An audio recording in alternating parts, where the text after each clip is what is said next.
हे पुरुषोत्तमम, ना तुम दृष्टा हो ना तुम दृश्य हो। इस बात को अष्टवक्र गीता में बताया गया है।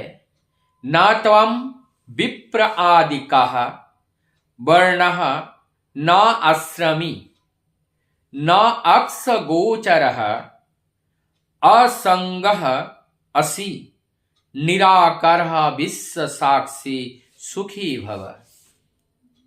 यहां पर कहते हैं ना तुम ब्राह्मण आदि किसी वर्ण के हो ना ब्रह्मचारी आदि आश्रमी हो।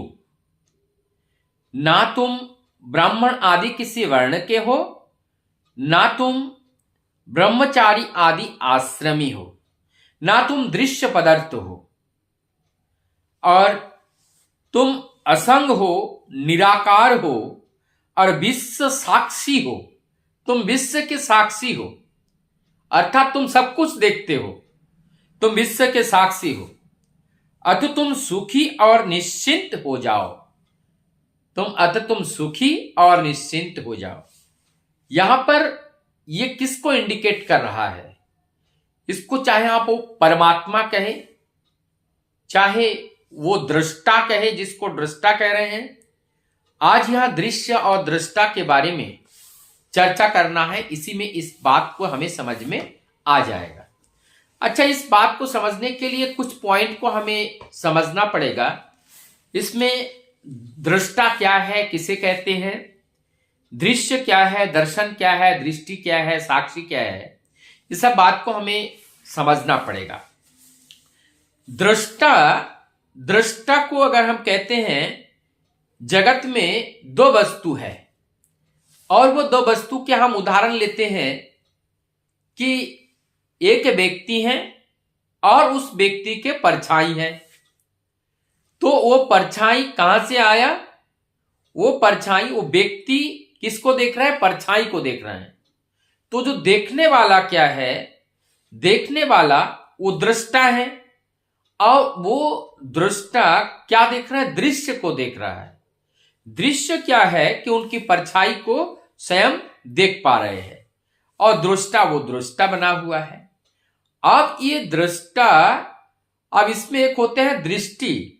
दृष्टि, उनमें जो दृष्टि के पीछे दृष्टा होते हैं और ये दृष्टि का माने भी ज्ञान होता है। और ये जो चक्षु का, जो इंद्रिय का जो ज्ञान है, कि हमारी चक्षु का ज्ञान है, चक्षु ने उसको देखा, चक्षु ने उसको देखा, लेकिन देखने की शक्ति दृष्टा ने दी है हमें। तो यहां पर यह जो दृष्टा है और दृश्य दुनिया है, पूरी जगत है। और इसको ऐसे हम समझ सकते हैं, फुटबॉल का मैच या क्रिकेट का मैच चल रहा है, चारों ओर से जो दर्शक बैठे हैं, तो वो दर्शक एक बार वो दृष्टा बन जाता है। और वो दृष्टा इसलिए बनते हैं कि वहां पर वो किसी ना किसी के पक्ष में वो रहते हैं। चाहे वो इंडियन टीम हो तो इंडिया के पक्ष में रहते हैं। अब इंडिया हार रही होती है तो देखने वाले के मन में एक परिवर्तन आ जाता है। तो वो दृष्टा है कि ये आप मालिक बना है। वो जो खिलाड़ी हैं, खिलाड़ी के मालिक बना है, वो उनके घर के हैं। अब वो हारे तो उनके ऊपर प्रभाव आएगा। तो ये दृष्टा है। तो इसको और अच्छा समझने के लिए, अच्छा, जब हम घर पे जाते हैं, बेटी के पास बैठते हैं, तो हमारे पास एक हमारी भावना होती है कि हम उनके पिता हैं, तो पिता के समान उनसे व्यवहार करते हैं। तो यहां पर के जो दृष्टा है वो पिता है और दृश्य वो बेटी है। तो जब यही दृष्टा, जब वो अपने पत्नी के पास जाते हैं तो पति के रूप में जाते हैं। तो पति के रूप में जब वो संपर्क में आते हैं तो वो दृष्टा हो गया और उनके जो पत्नी है वो दृश्य हो गया। तो इस तरह से दृष्टा और ये दृश्य ये चलता रहता है। लेकिन यहां पर अष्टवक्र जो गीता है, इसमें यह कहा गया है कि हम यहां पर कुछ नहीं है, ना तो हम यहां दृष्टा है ना तो हम यहां दृश्य हैं। और यहां कहते हैं ना तो हम किसी वर्ण हैं, यहां वर्ण नहीं है। जो हम चतुर्वर्णं मया सृष्टं गुणकर्म विभागस्य, जो चतुर्वर्णं मया सृष्टं, जो चार वर्ण है और मैंने सृष्टि किया, ये भगवान श्री कृष्ण गीता में कह रहे हैं। तो चार जो ये वर्ण हैं, तो चार वर्ण उन्होंने सृष्टि किए हैं, लेकिन ये कहते हैं ये जिसकी बात हो रही है वो इस वर्ण के अंतर्भुक्त नहीं है, वो अंतर्भुक्त नहीं है, वो आश्रमी नहीं है, वो ब्रह्मचारी आश्रमी वो नहीं है, और ना वो दृश्य है, ना वो दृष्टा है, ना, और वो क्या है, वो साक्षी है, वो केवल साक्षी है। अर्थात इस धरती पर जो कुछ भी होते हैं वो सब देखते हैं। तो हमारे अंदर वो साक्षी के रूप में है, वो सब कुछ देखते हैं, लेकिन हम अगर चोरी करने जाएं हमारे हाथ पकड़कर वो खींचेंगे नहीं। वो साक्षी हैं, लेकिन साक्षी हैं, लेकिन वो हमें कुछ बयान कर नहीं सकते हैं। तो यहां पर साक्षी के रूप में वो दृष्टा हमारे अंदर उपस्थित होता है। दर्शन, ये दर्शन हमारी दर्शन जो है, दर्शन जो हमारी देखने का जो हम देखते हैं, तो हम क्या देख रहे हैं, सत्य देख रहे हैं या मिथ्या देख रहे हैं, इस बात को भी हमें समझना पड़ेगा। तो वास्तव में यहां पर जो वर्णन किया गया है, जो दृष्टा है, वो दृष्टा वो परमपिता या जो परम पिता कहिए, यह जो दृष्टा पुरुष है, जो जिनको सब कुछ दिखता है, पूरी दुनिया दिखता है, पूरा ब्रह्मांड दिखता है, ये सब कम हो रहा है जो मैं बता रहा हूं। सब कुछ के अंदर, इस सृष्टि जगत में सब कुछ के अंदर है वो दृष्टा की विद्यमानता है।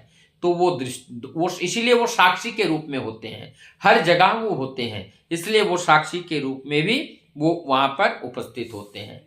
तो ये दृष्टा हमारे सब कुछ देख रहे हैं, तो हमें कैसे चलना चाहिए, हमें नियंत्रित होकर के चलना चाहिए। अगर हम नियंत्रित होकर के चले तो जा करके हमें वो कर्मफल हमें भोगना नहीं पड़ेगा।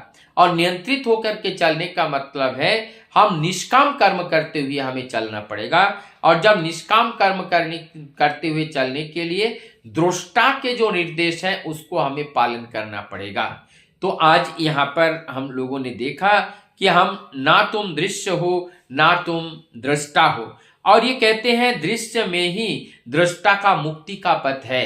तो हमारी जो इंद्रियां हैं, इस देह की इंद्रियां, और इस इंद्रिय को हम ऐसे जगह पे ऐसे दृश्य को दिखाएं कि उसमें से हमारे अंदर उस परम सत्य के जानने का प्रेरणा हमें प्राप्त हो। तो ऐसे प्रेरणा अगर हमारे अंदर प्राप्त हो जाते हैं, यह मध्यस्थ कर रहे हैं हमारे विवेक, हमारा विवेक और बुद्धि सुकौशल से हमारी इंद्रियों को भौतिक वस्तु के, उन वस्तुओं के ऊपर रखते हैं जिनके स्पर्श मात्र से हमें परम सत्य की जानकारी होती है, या परम सत्य के प्रति हमारी अनुराग वृद्धि होती है।